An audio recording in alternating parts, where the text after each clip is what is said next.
I was told by some folks high up in DOJ that they were mad at me, and you'll love this. I shouldn't have said anything. They were mad at John Dodson for coming forward, but they said, Pete, you're in management. You should know better. I'm like, are you kidding me? I'm in a leadership position, so I'm supposed to shut up. If anything, the people in leadership positions should be the ones who are stepping forward. Is Lady Justice blind in America today? Do we have a two-tiered justice system? Do you trust our criminal justice system? What about prosecutors? Are they doing their job? What about our law enforcement officials? What's going on with them?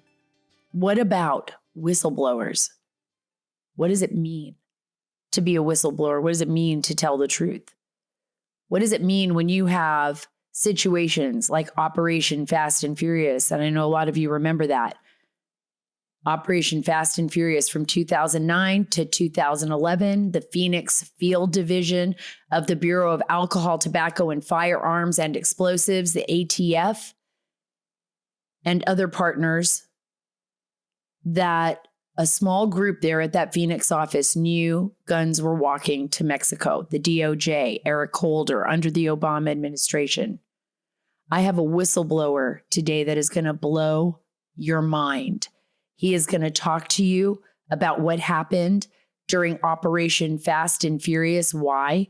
Because he was right in the middle of what had happened. He was one of the whistleblowers that talked to Charles Grassley, that testified, and he has a book coming out next year, a book that he is now allowed to release next year on March 5th, 2024, and he's going to give you a preview of it. And these are stories and situations that you have, I promise you, never have heard about before in connection to Fast and Furious. His name is Peter Forcelli. He is amazing. Not only is he a remarkable retired law enforcement agent and his work with the ATF is stellar, but he is going to tell you his story and what happened in America and what is happening in America now with the failure of our government to do the right thing. You are not going to want to miss this interview, folks, not at all. But first, I want to tell you about HelloFresh. Yes, HelloFresh. Kickstart a fresh fall routine with HelloFresh. HelloFresh handles all the meal planning, guys. You don't even have to think ahead. What am I going to cook tonight? What am I going to make for lunch? What am I going to do for breakfast? Don't even worry about it. Just get HelloFresh. They will take care of all of that for you and the shopping, and they will deliver everything you need to cook up a tasty meal right at home. I told everyone the other day when I was doing this HelloFresh wonderful ad about my dog, Astro, my puppy that is giant. He is like 5.5, 6 months now, and he's bigger than our 10-year-old lab. That's how he's just big. He's bigger than what Kenny used to be, our 10-year-old lab who passed away. And I'm just like, I can't believe this. And now Danny, our new lab, is trying to keep up with him. But guess what they want? They want the HelloFresh. I made the pizza for the girls, and he was sitting right there, and the pizza started to slip off the tray. Just one of them, thank God, because I had a whole bunch of small pizzas, and he just ate the whole dang thing. Now, Marty thought that was so funny. I didn't think it was so funny when it happened. Now I'm just going to protect my HelloFresh pizza a lot more. When it comes to options, honestly, more is more, folks. That's why I go to HelloFresh. The menu includes 40 recipes and over 100 add-on items to choose from every single week. Go to HelloFresh.com/50 Sara Carter and use 50 Sara Carter for 50% off plus 15% off for the next 2 months.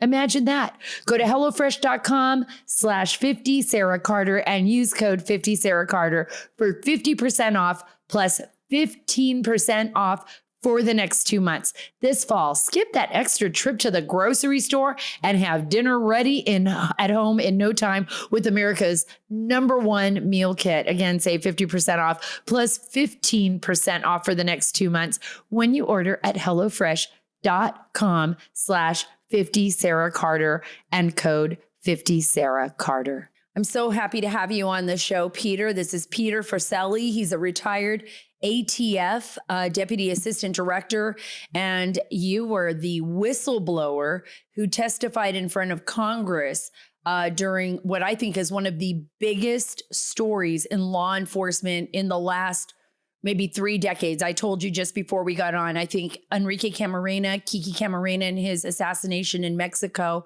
by the cartels was probably right up there with this. But Fast and Furious was probably the first time that we saw the exposure of corruption that we did and the failure inside the United States government when it came to the shipment of arms into Mexico. And we'll go into that in detail with you, as well as the loss of life. Unfortunately, that came with it. Your book, which is coming out in March 2024. It's like, I'm dying over here. I'm dying over here, Peter, because I want to read your book. It's called The Deadly Path: How Operation Fast and Furious Armed Mexican Cartels. Thank you so much for being with me. It's an honor to be here. Thanks for having me. Oh, yeah. It's my pleasure, and it is my honor. And, it's men and women like you, Peter, who put everything on the line for our country that should be honored and held to, also a great high standard. The Fast and Furious operation and everything that transpired from it must have been a gut-wrenching experience for you and for others who, I think, came to terms with what was happening in our own government. And let's start out by, for the people that don't know, explain Fast and Furious and how it all kind of unfolded. Let's start with that story so people understand what's going on here. Sure. Fast and Furious was an investigation into a group of straw purchasers who were buying guns in Arizona, in the Phoenix area, and trafficking them into Mexico. Straw purchasers are people who don't have criminal history, so they can buy guns in gun stores normally without raising any flags. The interesting thing with Fast and Furious case is that the straw purchasers were buying just tons of guns. Like, there was one particular purchaser in this case that bought well over 600 guns, not all in one shot. And there were many opportunities for federal prosecutors to prosecute them, but they kept kicking the can. Now, I wasn't aware of the case while it was going on. I was in a different building running a group. But for years prior to Fast and Furious, my group's focus was stopping guns going to Mexico, and we did. And we relied very, very heavily on the gun stores, even gun shows, to help us, give us information. We followed up on that information. They were great partners. So what happened with Operation Fast and Furious is the seizures stopped. So rather than do what we did, which was stop the guns, pull over cars, interview people, get them to to catch them in their own lies, to build up probable cause and seize the guns and recommend that the folks be prosecuted, they changed course. And they would have contact with the gun dealers, and they would tell them, hey, continue to make the sale, but they wouldn't stop the gun. So these same gun dealers that we dealt with for years, who we viewed as somewhat as partners, they started to get phone calls saying, hey, your gun's been recovered at a crime scene in Mexico, and they were tracing these guns back.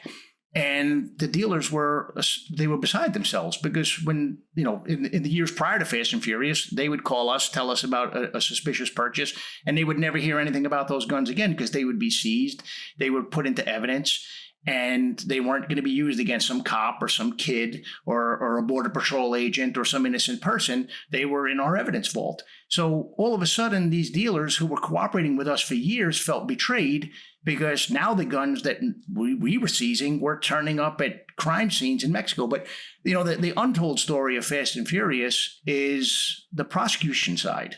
Right. Long before Fast and Furious happened, we were seizing guns, we were getting confessions, and we would present those cases for prosecution and be told no. 90% of the cases that we presented to federal prosecutors in Arizona were turned away.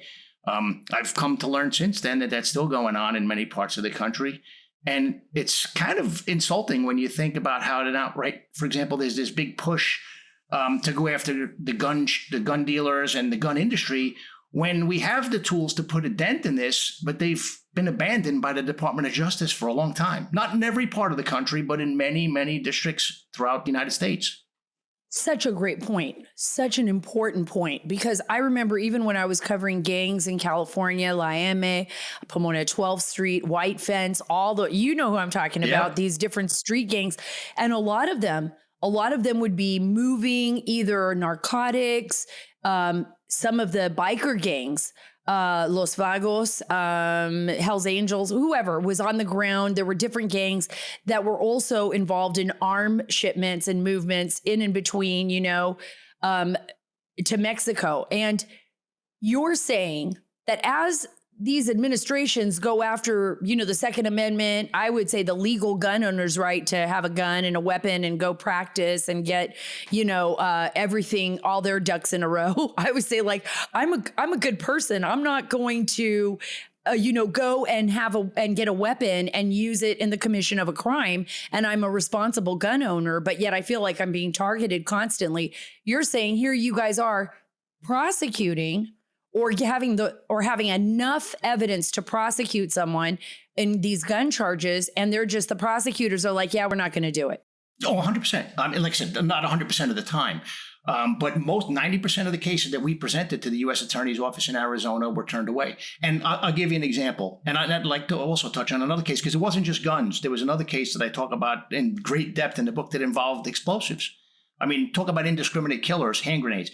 But so what kinds of weapons? Let's just start off the top. Like, what kind of weapons are you talking about here? Not just guns. Like, let's tell people what kind of weapons you guys were dealing with when it came to the shipment and trafficking of weapons. Sure. The average call that we would get would be someone would walk into a gun store in Phoenix with a bag full of money, and they would ask him how many of when we say AK-47, like the left likes to use the term, the Kalashnikov is a machine gun. The AK-47 variant rifle is a rifle. It's a high-capacity magazine, but it's a rifle. You pull the trigger, one bullet's going to go off at a time.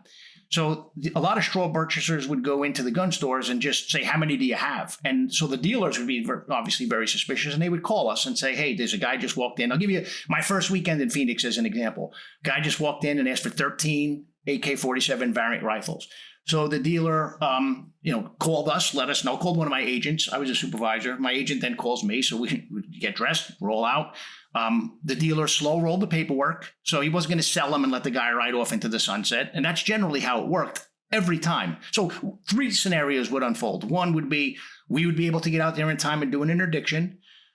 If we were tied up with something else, the dealer would lie to the buyer and say, hey, you didn't pass the NICS check, come back tomorrow, or our computer's down, we can't check your background, come back tomorrow. And we would get out there the following day. Or the dealer would just say no and not make the sale. It was never like make the sale and let it drive away, and then the ATF can trace the gun and back hope from it doesn't hope it doesn't hurt anyone. Hope you don't sell a weapon and get someone killed. 100%. So, but anyway, this weekend we roll out. The 13 AKs are loaded into the back of a van. The van starts heading down I-10 towards Mexico. We didn't let it get very far. Once we left the greater Phoenix area, we stopped the car. We pulled the folks out of the car. There's 2 of them. They give conflicting stories about where they came from. So they're lying to us. We know that. And we were already suspicious. We had reasonable suspicion when we stopped the vehicle in the first place. So we seized those firearms and we called the U.S. Attorney's Office to see if we can arrest those folks. And this is the first time, because in New York, that would have been an arrest right there on the spot. The answer we got was, well, we can always indict these folks later, let them go. Now, philosophically, I had a problem with that, because when you're stopping bad people with guns, these aren't, law-abiding citizens, mind you, there's a risk to that. So now I'm like, okay, well, we know these guys are arming themselves, and I'm letting them go. Now to go get them a second time, they may be armed again. So I'm putting my agents in harm's way twice. I didn't like that, but I was new to Arizona, and that's just how it worked. What I came to learn was, hey, we'll indict it later. More often than not came to, we're never going to indict it. In fact, I had our case reports that we issued, which was called a recommendation for prosecution, was like a medium blue, kind of almost like the lighter blue on my shirt, or the blue that's on that plaque behind me. I remember one agent dropped off the recommendation for prosecution with the U.S. Attorney's Office, and I asked him, hey, what's going on with that case? So he went and sat down with the prosecutor to get an update on the case, and he came back, and that case had sat on the prosecutor's windowsill for so long that it was bleached white. You couldn't even read what was on the cover. So it went from a medium blue to white before they even made a decision. And these are just, this is just a thumbnail of what we dealt with. But the point was, though, we seized the guns, and we took some cases to the county. We later formulated a partnership with the state attorney general's office, which was interesting because they didn't work gun cases. They didn't have a gun unit. They didn't have a violent crime unit. They focused on white collar crime and Medicaid fraud and stuff like that. And they were willing to start up a unit to work with us. But meanwhile, we're federal agents, figured tasked to work with federal prosecutors, but we couldn't get the buy-in from the U.S. Attorney's Office in Phoenix. And, the bigger problem, Sarah, is that Phoenix was probably the worst at the time in the United States, but there are other U.S. Attorney's offices that are just as bad. I spoke recently with the former head of the ATF office in Mexico, who told me that 90% of the cases that they referred were also declined. So I found that shocking. So then I reached out. That they referred to the United States were also declined, or to their government? No, ATF offices in Mexico would work these cases as well when there would be recoveries in Mexico, and they would refer them back to the U.S., to U.S. attorneys' offices. So 3 different heads of the Mexico office told me that during their tenures, so this is 3 different people, that the declination rate was roughly 90%. What is their justification for this? What do they say? Like, oh, we're, just not enough, not enough info. It's funny because we had all the guns. Yeah. We just didn't have enough time. In Arizona, the U.S. Attorney's Office came up with this legal determination that once the gun made it to Mexico, the body of the crime was in Mexico, the corpus delicti, they referred to it as. They were the only district in the United States that took that stance. And it was not a stance that's grounded in law. But what it did is it took a very high caseload and it turned it into next to nothing.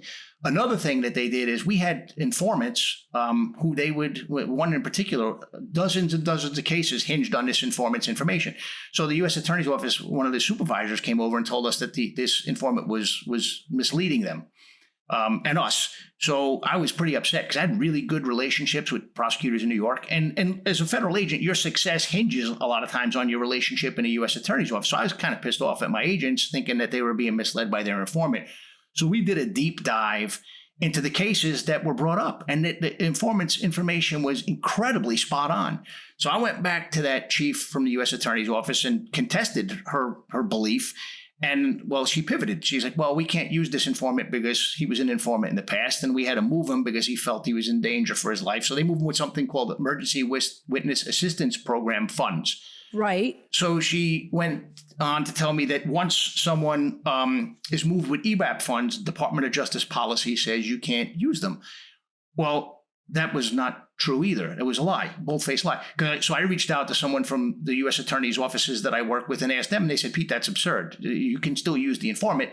If a case ever goes to trial, you may have to articulate that informant was paid that money, but you're good to use them. So I gauged this chief once again, and she actually got upset that I came back a third time, but I'm fighting to keep some cases alive here, like dozens of cases.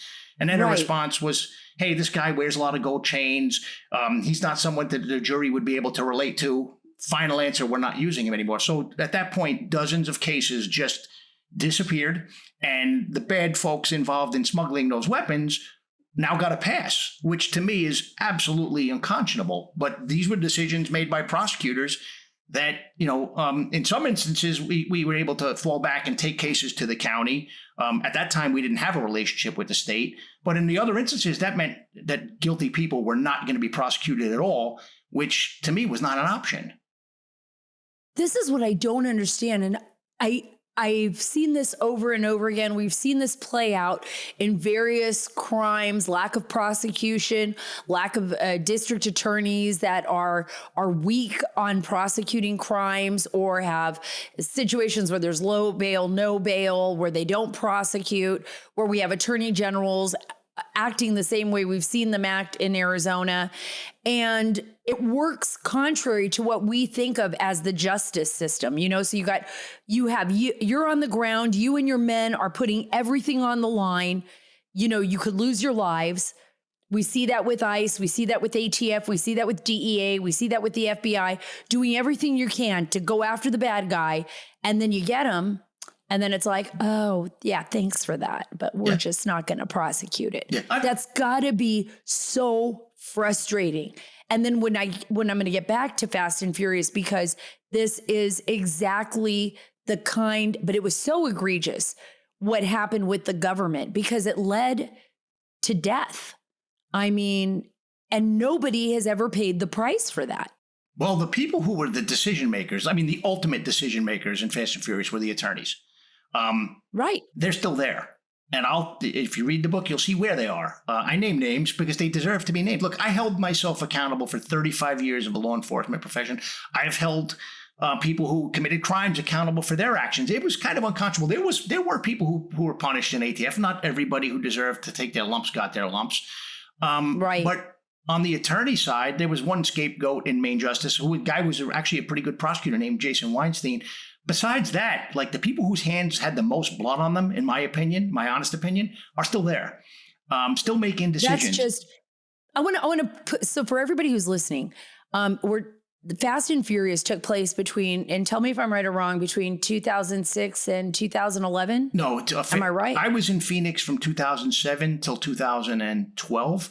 Fast and Furious started in 2010-ish and then ended in 2011. Was it part of another operation though?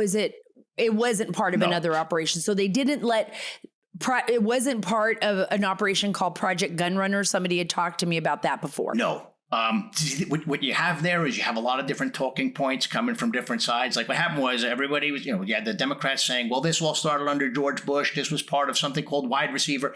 These were all different cases. Wide Receiver was a case that was mishandled, much, much smaller than Fast and Furious. Interdictions didn't happen, should have. It wasn't like they were planning a strategy to let guns go to Mexico. In Fast and Furious, their plan was we can bring down a cartel if we let this happen and we trace the guns back. Completely different case, different strategy. So that was February 2010 then. February 2010, right around there. That's when Operation Fast and Furious was put into place. A little bit earlier than that. A little bit earlier. Yeah. Okay. And it was a different group than my group. But I mean, what happened was, again, we were stopping cars. We were seizing guns when they were in the wrong hands. We ran into occasionally people who were legitimate gun owners. Like I'll give you an example. Sometimes we would follow these straw buyers from store to store. We'd have aircraft. Like we never let them ride off into the sunset because our concern was we knew they were buying guns illegally and they could be used against a cop, anybody. But sometimes we would follow them to see who are they dealing with. Maybe we can identify the next level up.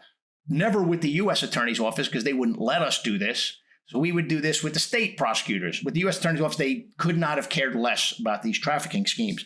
But every now and then we'd see like a transaction in a store. And then the buyer would then go meet somebody in a parking lot. And we would obviously stop the car who they bought the gun from in the parking lot. And in many instances, it was a law-abiding citizen not knowing, because they didn't know they were selling to someone who was cartel related. They were selling their gun, which is legal under federal law at the time. And so we would stop them, talk to them, and say, okay, well, no problem. We let them go on their way. We got their names. Obviously, they would then become a good witness for us, we hoped. But we were never hassling folks who were, enjoying their Second Amendment privilege. We were more concerned with getting the guns out of hands of people who were killing other humans in Mexico. But yeah, with the U.S. Attorney's Office, there was no urgency. And there were cases that we brought to their attention. Like there was one in Cananea, Mexico. I mentioned it in the book, where a gun was purchased in Arizona. It was smuggled across the border. And less than 48 hours later, it was used in a killing of 21 people, including 4 cops. And in that incident, 4 other cops were captured by cartel people because they traveled around in caravans and whatnot. They were brought into the desert, tortured, and left for dead. We presented that case to the U.S. Attorney's Office, and they declined it because the gun was in Mexico. Again, not a ruling that was held anywhere else in the country. But the amazing thing is, like for ATF, when they look at guns that are found at crime scenes, if a gun is found at a crime scene that was bought less than 2 years ago, generally it's probably going to be a traffic gun because most people don't buy a gun and then get rid of it right away. Right. So they'll look at that. It doesn't mean people are going to get in trouble if they didn't break the law. If I took it, I didn't like it, I sold it. Okay, that's fine. Have a nice day. But this one was clearly straw purchase because we found the straw purchaser. He confessed. We found the person that helped smuggle it across the border. He confessed. The case was declined. I mean, this is the kind of thing. That's just incredible. And Fast and Furious, it was roughly, if I'm remembering this right, and that's why I have you here, but it was the attorney, not the inspector general, actually said there were around 2,000 weapons or 2,000 firearms that were illegally purchased and they were sent over. That was what I thought I read in the inspector general's report. And I don't know if that's accurate. I just want to make sure that people understand how much we were actually dealing with, because you had to, all those weapons ended up in Mexico, right? Well, we believe most of them did. It was over 2,000 guns. I believe it was closer to 2,200. 700 roughly were recovered. Look, these aren't loaves of bread we're talking about. They're not apples. They're not going to rot. These are guns that are still in the hands of cartel members. And the body count, like I said, we're talking about the 21 people that were shot in Cananea. That was in May of 2007. I was only in Phoenix at that point for like 3 months. This was going on for years before Fast and Furious, where we would find out about these traffickers and present the cases for prosecution and be told, no, sorry, we don't like it, decline for this reason, that reason. I mean, the excuses were insane as to why they couldn't take the cases. But I mean, look, I'm not justifying why Fast and Furious. Was the attention drawn to Fast and Furious mainly because of Border Patrol agent Brian Terry's death? Yes. Because and that's what really took, I think, the national media and everybody else, their attention was drawn to that when it was discovered, right? That it was a weapon that had gone across the border from America, right? And was used by the cartels in the killing of Brian Terry. Yeah, Brian Terry was murdered by people who were walking along the border they were looking to rob drug couriers. And Brian happened upon them and was murdered by individuals who had a gun, one of which was purchased in the whole Fast and Furious investigation. So what happened was, at that point, one of the agents in that group, a guy named John Dodson, came forward. He was in that group, so they knew what was going on. We didn't know. We just heard these numbers are going up. And part of us like, well, are they looking at old documents? Like, how do they have these numbers so high? And in subsequent meetings, the numbers would go higher and higher. And look, there were some of us that would protest, again, not knowing what they were doing, but we're like, hey, are you guys interviewing these straw buyers? Like, what's going on? And we would be told, we're doing something different. In a million years, no ATF agent would have thought that something different meant letting the guns ride off into the sunset. So when Brian Terry died, murdered, one of the agents in that group came forward, John Dodson, and he spoke to Senator Grassley's office because he knew what was happening within that group. We didn't know. We were in different facilities. So, but I was a supervisor, so I'd be at these weekly meetings, and I'm at one meeting where our boss, Bill Newell, very inexperienced guy, he tells us that the U.S. Attorney's Office was very upset that John Dodson had gone to Grassley's office. And he said, don't be surprised if John Dodson winds up indicted. That's when I came forward. I'm like, you got to be kidding me. All of these firearms traffickers that we should have indicted, and I'm talking dozens upon dozens upon dozens, they got a pass, and now the rumor is they're going to indict John Dodson. I'm like, that's complete crap. So that following morning, I called Senator Grassley's office. I said, look, I know that you are being told that John Dodson is lying. He is not lying. We need to have a conversation. You give me a subpoena, I will tell you everything you want to know. And eventually that happened. I got the subpoena, and I spoke to them about all of these cases that are highlighted in my book. A lot of it's, was never made public because the deposition obviously was like 8 hours. The hearing that was aired, it's still on YouTube, that was only like an hour and a half. But I also spoke to him about another case that involved a guy who was literally, I don't know if he was the primary, but he definitely was one of the main armorers for the Sinaloa cartel that we had dead to rights. Got caught crossing the border with 114 disassembled grenades in his tire. The U.S. Attorney's Office literally refused to prosecute him and ordered us to let him go after he confessed to us that he was making grenades for the Sinaloa cartel, that he was taking the AK-47 variant rifles, which again are not machine guns, and the AR-15 rifles that were purchased in the U.S., and converting them into machine guns in Mexico. He confessed this to us, and we were ordered to let him go. And the problem is, with certain cases, there's a state violation. Like with some of this, if a person is misrepresenting who they're buying a gun for, they're lying on a form. The state attorney general's office was willing to charge that as a fraud scheme. Grenade parts crossing the border, the only game in town is a federal prosecution. And we were told no. And this man remained on the streets for over a year, continuing to make grenades for the Sinaloa cartel after he confessed to us that that's exactly what he's doing. And we were literally powerless to do anything about it because the only game in town. Did he just walk away laughing? Did he say, see ya, suckers? Hey, I'll see you next year. I mean, this is a guy that's making grenades. It's worse than that. What happened was when we had to let him go, first off, he confessed to us in a very, very detailed confession. We called the U.S. Attorney's Office. And they say that's not enough. If at trial, he can always say that it was coerced. It's not enough. So I'm arguing with the chief prosecutor there. He's like, all right, well, maybe if we get a little bit more. So in the first time in my life, and I was a homicide detective, I've been involved in hundreds and hundreds of interviews, interrogations. We brought this guy back in that same day. We got more information about other stuff that he was involved in. We were told not enough. So I called the Southern District of New York, where I had worked I had a desk there. I knew the prosecutors there extremely well. Hey, will you folks take it? And they're like, hey, is there any bank transaction through our district? Did he order even a single part? They were willing to take the case. Meanwhile, we were communicating with Mexico, seeing maybe they can charge him, but they didn't have their act together at that point. Later on, they actually did help us get him. But so I had to let this guy go. And he's telling us, he's like, look, guys, when this guy got crossing the port, the CBP didn't know they weren't live grenades. They shut the port down. They had to bring in a bomb squad, render the truck safe, tear the tires apart. So the cartel plaza bosses are watching this. So this guy is telling us, hey, man, you guys have to arrest me because the cartel has lawyers on this side of the border that are going to look to see if I've been charged. And if you don't charge me, they're going to freaking kill me. And we were still told to let this guy go. It was the worst thing I saw in a 35-year law enforcement career.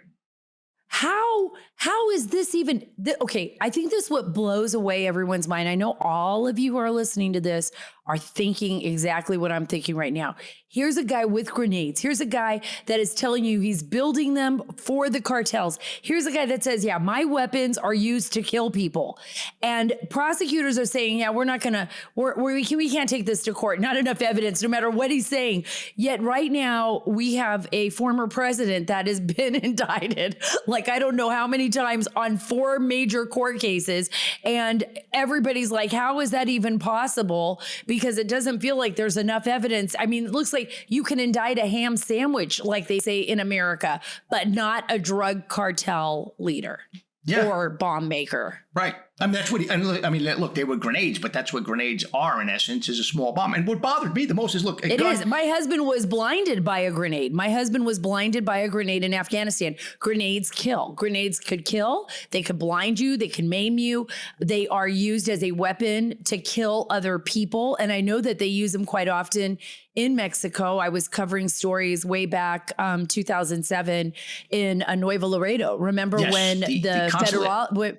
Yes, exactly. Yes, the consulate. And remember when Vicente Fox had sent the federal agents into Nuevo Laredo, supposedly, because the cartel wars were going on. And I go in there and I don't see anybody. I don't see any military. I don't see anyone, because they're so scared they had left after they got there for one day. So it was just that bad. And it still is just that bad in Mexico. Oh, it's worse. And grenades were being used in there. Yeah. It's worse. Explain it's worse. Yeah. Well, first, some of the grenades that this guy made, because once we were able to put that case together, we learned what his fusing system was. So some of his grenades were used. My concern is what happens if somebody throws one of these grenades into a restaurant to kill one cartel guy and kill some innocent kids, or throws it into a bar or something. Right. But this gentleman was, I shouldn't call him a gentleman. This guy was left on the streets for over a year to continue to make grenades and convert rifles into machine guns. And so I blew the whistle on that too. And I get into a lot of detail about it. And then how it's funny because the U.S. Attorney's Office tried to deny that we wanted him arrested. But I mean, the evidence was there, thank God. And, I also thank God for Senator Grassley's office, because I was communicating with him. His staff never failed to answer the phone. Yeah. I mean, he's passionate about whistleblowers. Mm-hmm. But I wound up being under investigation myself for 4 years because of that. Yeah. That's where I want to go with you. You were under investigation for 4 years. Every whistleblower that I've ever known, people I've talked to, good Americans, patriots, people that put their lives on the line every day, are willing to sacrifice themselves for others. They're the ones that are paying the price. They blow the whistle. They go to Senator Grassley. They go to a different senator, Rand Paul, whoever it may be, investigating something that oversight, which is important to ensure the safety of the American people. And then they get prosecuted. They get dragged through the mud. Their families face all of that retribution as well. What is that like as a whistleblower to look back and say, oh my gosh, for 4 years, the government that I worked for to protect, The people that I gave everything to came after me. Oh, it was horrible. But look, I'll say I actually got off easy compared to a lot of whistleblowers. When the command staff of the Phoenix Field Division was removed, they brought in some new folks, and one of them was a guy's former Marine. His name was Tom Brandon. He later became the acting director of ATF. But he literally reached into his hand when I told him what was going on, and he handed me a St. Michael challenge coin, and he said, "Listen, they're going to come after you." He said they're going to throw fastballs at you. He goes, "You're going to have to hit it out of the park." He's like, "As long as you're telling the truth, I'll have you back." And he kept his word, as did Senator Grassley. There were some other people who, kind of let me fight my own battles. It was a kind of hands off, but I was dealing with I was told by some folks high up in DOJ that they were mad at me, and you'll love this. I shouldn't have said anything. They were mad at John Dodson for coming forward, but they said, "Pete, you're in management. You should know better." I'm like, "Are you kidding me? I'm in a leadership position, so I'm supposed to shut up." If anything, the people in leadership positions should be the ones who are stepping forward. But it was painful because. Do you feel? Let me ask you this, and I'm going to let you finish that thought, but I want you to connect it with this.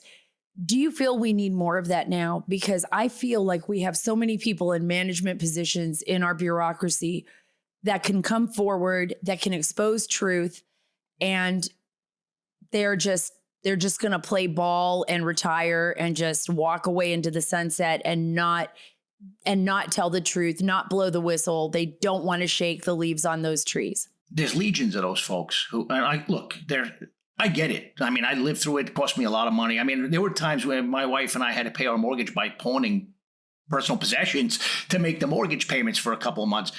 It's brutal. But, I go to sleep at night and I sleep well. I wake up and I could shave because I know that I raised my hand and I swore to do the right thing. When you swear to the Constitution, you're swearing to the people. The Constitution is a document. We know that, but it's symbolic of the American people. I gave my word that I was going to enforce the law, to the best of my abilities. And by God, that's what I was going to do. Plus, I lost friends in my years as a cop. And on 9/11, I lost 7 friends. I mean, I thought of them too. I'm like, they gave all. How dare I not come to work and not do the same? I mean, I owed it to them and to all the old timers that taught me the job. But a lot of whistleblowers, they wind up in divorce. They wind up bankrupt. We came close. We recovered. And part of it was I got a tax refund that helped us get on our feet 1 year. So that helped the mortgage payment and we were able to save up some money. But there was a point where we had $26 to our name and we were doing okay before that. But it was brutal. I was tailed by, I don't know who they were. I don't know if it was OIG, FBI. But the beauty is, thank God, Sarah, that I also, when this case was going on, I had reached out to the Mexican authorities. It went all the way up to the Attorney General of Mexico, State Department, to the ambassador at the time, or the acting ambassador in Mexico, and to the Southern District of New York. Because if I didn't do that, the allegations that the U.S. Attorney's Office tried to level at me, I wouldn't have had proof that they were full of crap. It could have ended very, very differently. So thank God that I had reached out to those folks and documented it, because when the allegations started coming, I was able to disprove them. But it took 4 years to do that. But the other thing I learned is when Department of Justice lawyers are under investigation, there's a different level of the ability of the Inspector General's office to go after them. Explain that, because this is important, because there's a number of cases that I've been involved in and investigations and looking into this where I have always believed that there are 2 different levels here between the DOJ lawyers and those that the DOJ are investigating underneath them. Yeah. It's like 2 different separate 2-tiered system. Well, there is. And I can only tell you what I know, which is, and I'm not an expert on this by any means, but I'll tell you what I was told by staffers from Senator Grassley's office, who said they were loyal. They kept their words.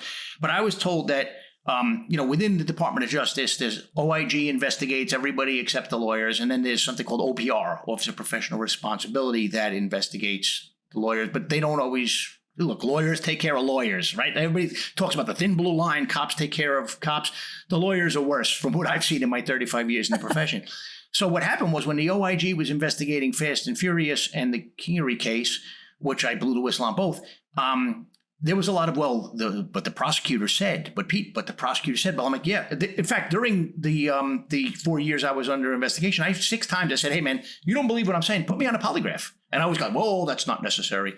Which, for a federal agent, that's a risky proposition, because if you fail a polygraph, they're going to revoke your clearance and you're going to be canned. Exactly. That is a big deal. That's a huge deal. That's why I always say, like, if they're going to check on someone, if they really want to know the truth, what do with somebody who has a security clearance? Put you on the box. They pull them in. Right. Exactly. So 6 times I said, hey, if you don't believe me, polygraph me. Don't go fishing. I'll talk to you. You can ask any question you want about Fast and Furious and Kingery and the stuff that led up to it. But, that's it. No, not necessary. But and obviously, I said, I guarantee you the prosecutors won't volunteer to take a polygraph. But anyway, what I learned was that the OIG is very limited in what they do when they go after attorneys. And the OIG was the ones who were investigating Fast and Furious and Kingery. So, they can look at my emails. They can interview. I was interviewed 6 times by them on this. And every time I would say, well, why don't you talk to the attorney? I kind of got like the humana. They never came out and said why they couldn't, but it was Grassley staff that said that the OIG needs special permission to really investigate DOJ attorneys. And I don't know what the numbers are now, but I was told it's only happened where they've asked for it like 6 times and they've only gotten the thumbs up twice. Again, I'm not an expert in this. So, but that's why I warn people now, if you get in an argument, you're a federal agent and you get in an argument with a federal prosecutor, you're probably going to lose, even if you're in the right, because the lawyers take care of lawyers there. That's incredible. Let's talk about this, because before I let you go, there's a couple of questions that I'm going to have to bring you back over and over, because I think this is just, so interesting. I know everybody who's listening to this is an inside look at one of the most important, I think, cases and operations and whistleblower investigations that was conducted by Senator Charles Grassley, who I think is brilliant. And I know people on his staff, and I just love them all. I think they do a great service to America with their oversight. But what was going on with Eric Holder? Because he was in contempt of Congress. He refused to, the buck stopped with him. And it was like he got off scot-free. And I always tell everybody, I go, look at the Republicans. They've got people, contempt of Congress, they're taking them to court. Eric Holder, it was like contempt of Congress. He just walks away. Bye-bye. And he didn't have to answer any questions when it came to that. That was infuriating. Yeah. Well, look, there were a lot of things that were infuriating. One of them was originally the DOJ took this stance, the ATF doesn't want guns, this isn't what we do. And we were called liars. And in fact, they changed their tune when our testimony was aired on TV. It was myself, John Dodson, Lee Casa, and the Terry family. And they were finally, backpedal. Well, we're not clinging to that theory anymore. It's insulting because, to your point, you're the captain of the ship. If there's a mistake, you own it. Whether you like it or not, you got to own it. So the lying didn't help. And then during the investigation, when they would subpoena documents, and I would see, 'cause I wasn't involved in the investigation of the scandal, but I would watch the news and you'd see them hold up a piece of paper and it would be like a black block because the whole document was redacted. I took civic class in high school, and there are 3 separate but equal branches of government, and Congress has the legitimate right to oversight. So why are you hiding things? Like, in essence, the cover-up was worse than the crime. Maybe, probably not, but do you as think bad. Because it was. Yeah, because so many people had lost their lives. It wasn't just Brian Terry. There were other people that had lost their lives. You very well made it clear, even with the weapons that were going over, they were allowing those guns to walk. They were allowing them to walk with the hope that they would be able to track them and get them back. So it's called gun walking, right? It's kind of like letting them go, just letting them walk over there and kind of following where the gun goes, right? But they went over into Mexico. But then you have Eric Holder, you're right. He doesn't, he's not going to talk. You guys are getting the full brunt of everything until you testify. And you have Brian Terry's family who, gosh, I can't even imagine the heartache of that, and finding out, what? This is a weapon that was allowed to go to Mexico? That's got to be just devastating for the family. But in a bigger scale, how was this for the nation? Because this was the first time that we were kind of like, whoa, wait a minute, what's going on in here? There's something here that's not right. And instead of the people that were in charge saying mea culpa and coming out and doing what was right, they turned it around on you guys. Well, there's so many layers of this. Like, look, even President Obama, I don't know what he knew. Like, in this conspiracy theories, Obama pushed this down. And no, that's not what happened here. But you'd hear him, oh, I learned about this when everybody else learned about it, when I read it in the news. Really? Well, dude, then that means Eric Holder's a pretty shitty leader because he is your guy. And if he didn't inform you that this scandal was coming at you like a freight train, then you should have canned him as your attorney general. Right. That's part of the problem. The other problem is it caused law enforcement to lose trust in ATF because all of these other organizations, they didn't know that this was like a small group of people in Phoenix that were driving this. They thought this was an organizational thing and that we were all down with it. And even within ATF, like if you were in the Phoenix Field Division, you were crap because, you guys walked the guns. You made us all look bad. Well, not all of Phoenix was involved in that. In fact, not even all of that particular group was involved in it because there were people who within that group that protested it and they were just told to shut up and go with the program. But yeah, it's a problem because it caused Americans to lose trust in law enforcement because what happened there was so appalling. And look, they don't know about the grenade case. Wait till they read that. It caused. I know. I can't wait to read that because the grenade case, that's huge. It says, and you're thinking about it, and it's probably not the only one. Do you think, Peter, that there's stuff going on like this that we are just not privy to, that they may still be allowing things like this to happen, or they're not prosecuting, which is allowing it to continue? That is a huge part of this. It was prior to Fast and Furious. It was during Fast and Furious. In fact, I'll give you one of the main agent in the Fast and Furious case was a girl named Hope McAllister. She went through the academy with me. Nice person. After I testified, and when I got subpoenaed, I said, look, I'm going to tell the truth. I hope people don't get offended, but I'm not going to shut up for anybody. I'm not going to go there and say, I don't recall. And I ran into her in the copy room and she broke down and she's not a nasty person. And I asked, I said, what were you thinking?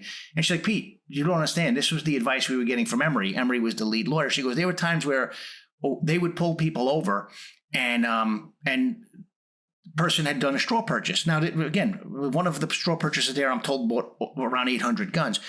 And Emery's legal advice to them would be, well, you can't prove that this particular gun wasn't a gun that he's buying for his own personal use, so we can't prosecute this. And I'm like, that's asinine. First off, we never asked for permission to seize a gun if we had probable cause. I don't know why you even asked an attorney. More or less this attorney, who was the attorney who said no to us for years. But the most amazing thing was, for years we were told, we can't take your case because the corpus delicti is in Mexico, right? All of a sudden, the strategy changes to let the guns go to Mexico. So what happened to the last 3 years? And with confessions and with evidence. And then the other thing, Sarah, is when you're charging a straw purchaser, the charge is for lying on the form. In each of these cases, we had the form in hand. So the body of the crime, it was literally in our possession. So, it was really, a house of cards that it just was mind blowing. And I can't for the life of me. I've had 12 years to think about, what were they thinking? I still can't figure it out. It was completely asinine. It was a combination of horrible lawyering and just weak leadership. Because, like I said, if I was told to do what the supervisor in that group did, I would have said no. There was no way I would have let guns just ride off into the hands of bad people. It's just it's unconscionable. It absolutely is unconscionable, and it's when you think of it in its totality, and you wonder how a decision like that was allowed to be made and how it followed through, and the fact that it even happened. It makes me wonder how much of this is still happening today. And if it weren't for people like you, Pete, and, your ability to come forward and take, I think take the brunt of at least for 4 years of your life, you and your family take the brunt of all of this to tell the truth, we would not know. And probably it would never be fixed. Probably more lives would have been lost. Thank God for you. Thank God for the other whistleblowers on this. And I can't wait to get the book. Where can we get the book again? The Deadly Path, How Operation Fast and Furious Armed Mexican Cartels. I pre-ordered it. You're going to sign it. I'm going to make sure of it, even have to fly over there and find you. But where can all of my listeners pre-order the book so that they can be ready to get it as soon as it comes out? I know it's available on Amazon. You can get it through Barnes & Noble. Target has it as well on their website. And it does hit the shelves on March 5th. And I think it's going to provide a lot of surprises. It's funny, the people who I have allowed to read the manuscript, just because I wanted to be kept in check too, have all pretty much said that they were pissed off while reading it because they can't believe that kind of stuff happened in government. But look, it's still happening. The U.S. Attorney's Office in Phoenix is still horrible because I still speak to people there. There are other U.S. Attorney's offices that are almost as bad. And like I said before, the body count hasn't stopped on Operation Fast and Furious because those guns and Kingery's grenades are still being used by the cartels. They don't degrade, they don't biodegrade, they don't disintegrate. So until they're seized by law enforcement, they're going to continue to kill people. And it's just, I don't know, sad isn't enough of a word. It's demoralizing to law enforcement, to people who came, raised their hand and wanted to do good, to go and have to deal with prosecutors that don't want to do their jobs. Again, a big thank you to Peter for being on this show. Restoring respect for our law enforcement and the criminal justice system must be a key objective for every candidate in public office. And that is something that each and every one of us need to think about when we're putting someone into office, right? When we're voting for them. It also is something that is imperative and important when we're looking at our bureaucracy, when we're looking at our system. We need to be able to have confidence and trust in those that serve us, right? And we also need to back those that are willing to blow the whistle on what they see as corruption from within. You deserve a safe country. You deserve a fair country. Let's support those who protect us. Follow me on Truth at Sara Carter Official, on X at Sara Carter DC, and on Instagram at SCarterDC. Make sure you're subscribed to the podcast and please share it with a friend. It really does help. 5 stars, folks, 5 stars, and download on whatever podcast app you're listening to, whether that's Apple or Spotify, wherever you listen to. God bless you. God bless our nation. God bless freedom and liberty and justice. And God bless all of those who are willing to speak out against injustice like Peter. And God bless the great state of Texas.